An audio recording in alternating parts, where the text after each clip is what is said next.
Hello America and welcome to Live Action News Today. I'm Travis Schmidt and today's top story regards the effects that the war is having on the lives of Japanese Americans.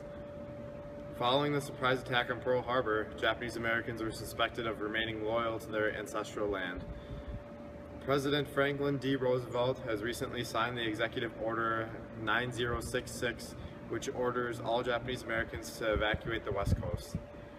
This has resulted in the relocation of over 127,000 people, mainly from the West Coast, to one of the 10 internment camps located across the country. Many of those relocated were already American citizens.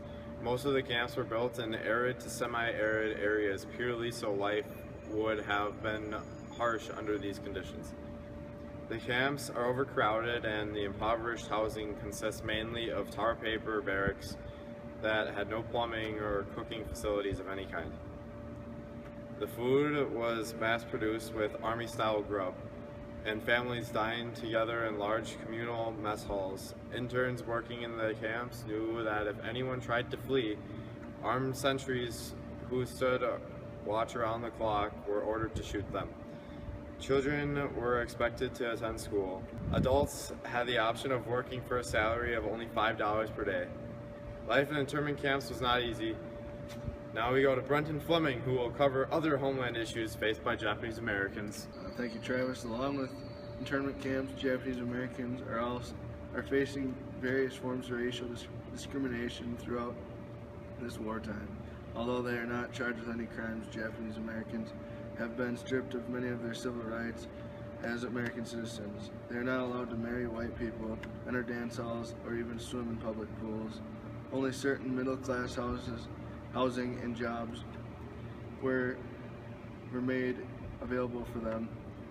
And as the 1924 an Immigration Act has been passed which bans any further immigration from Japan.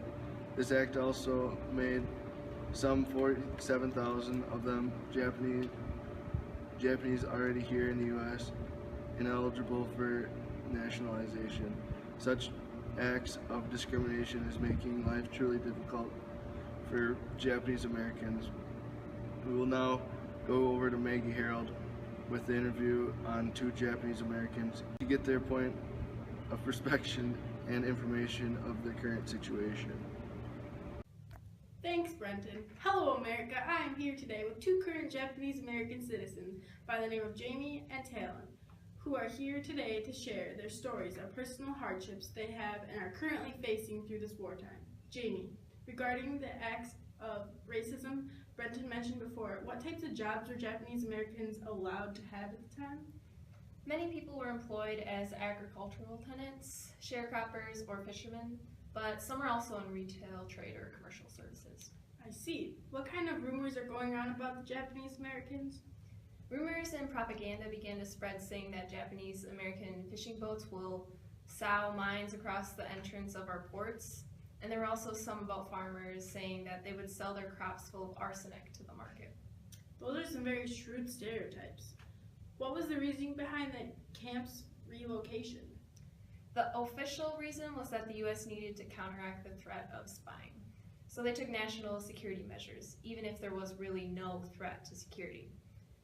But I believe it was really just war hysteria and people trying to get revenge on the Japanese people for bombing American territory. I see. Talon, can you tell me how much time you were given once the decision was made to relocate the Japanese people in America? We were all given a very short time, in most cases just 48 hours, in which we had to dispose of our businesses, homes, furniture, and other belongings. We were only allowed to take our luggage to the army centers before being relocated to the internment camps. Farmers were forced to sell their tools, crops, livestock, and land or give it to their white neighbors. Many of us complied with the demands, remaining cooperative, law-abiding citizens. What was it like inside the camps? The camps were surrounded with barbed wire and were flooded at night by searchlights. Each family were given a 20 by 25 foot room to live in. It had no furniture and we had to use communal bathrooms and kitchens. In the camp, many people would be given a duty to help run the camp were barely given a salary for their work. It was kept in the camp for 4 years. Wow, that is truly unbelievable that they forced you to live in those conditions. How were you able to leave the camp? Myself, along with other soldiers, were released to serve voluntarily in the armed forces. Those are some truly eye-opening experiences. Thank you for your time. Now, before we leave, back to you, Travis. As you have seen and heard from the stories of those personally impacted by the war, the attack on Pearl Harbor prompted people to view Japanese Americans as suspects or criminals. This mindset is what led to their unjust placement in internment camps, simply as a precaution taken by Americans along with the various acts of discrimination. That's a wrap for today. I'm Travis Schmidt signing off of Live Action News Today. Good night, America.